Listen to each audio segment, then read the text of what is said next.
ভালোবাসার কষ্ট।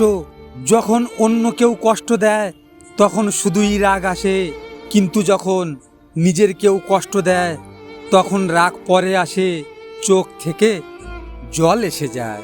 মানুষের সৌন্দর্য আর ধন দৌলতের লোভে কোনোদিন নিজের আত্মসম্মানকে খারাপ করবে না।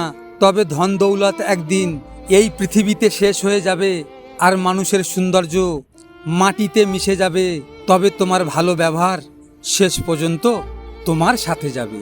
চিন্তা ভাবনায় থাকা আমার অভ্যাস হয়ে গেছে, মুখের হাসি খুশি থাকাগুলো জানি না কোথায় হারিয়ে গেছে।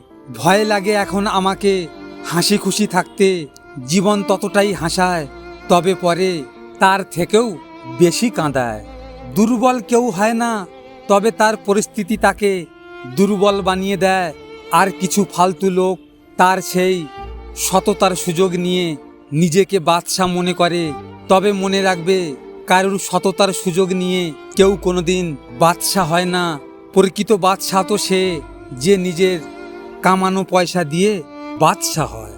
স্বপ্ন কারো সাথে বেইমানি করে না, বেইমানি তো করে স্বপ্ন দেখানো মানুষগুলো। ভালো থাকিস তুই তোর নতুন দুনিয়া নিয়ে। আমার গল্প এখানেই শেষ। তুই বলেছিলিস পৃথিবীর সবাই বদলে গেলেও বদলাবি না তুই। সে কথা বোকার মতো বিশ্বাস করেছিলাম আমি। আজ পৃথিবী ঠিকই আছে, বদলে গেছিস তুই। রাগ কমে যায় ভাগ করে নিলে, অভিমান চলে যায় ভালোবাসা দিলে, কষ্ট বেড়ে যায় বন্ধু ভুলে গেলে, হৃদয় ভেঙে যায় মনের মানুষ আঘাত করলে। কষ্ট পেয়েও প্রতিবাদ না করে চুপচাপ থাকে যে, ভেবো না সে দুর্বল, এটা তার মা বাবার ভালো শিক্ষার পরিচয়।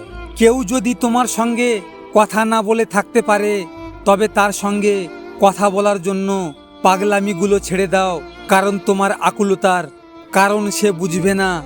কেউ যদি তোমার মূল্য না বুঝে, তবে তার কাছে বারবার নিজের গুরুত্ব চাওয়ার থেকে বিরত থাকো। কারণ সে তোমার কদর কখনোই করবে না। মোট কথা, কেউ যদি তোমাকে তার জীবনে চায়, তবে তাকে আঁকড়িয়ে ধরো।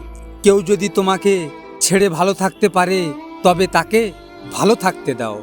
আমাদের আশেপাশে এমন কিছু লোক থাকে যারা সামনে এক কথা বলে, পিছনে অন্য কথা। কোনো কিছু শুরু দেখে খুশি হয়েও না, সেটার জন্য অপেক্ষা করো, হয়তো সেটা তোমাকে কাঁদিয়ে ছাড়বে। ভিডিওটি ভালো লাগলে পাশে থাকবেন।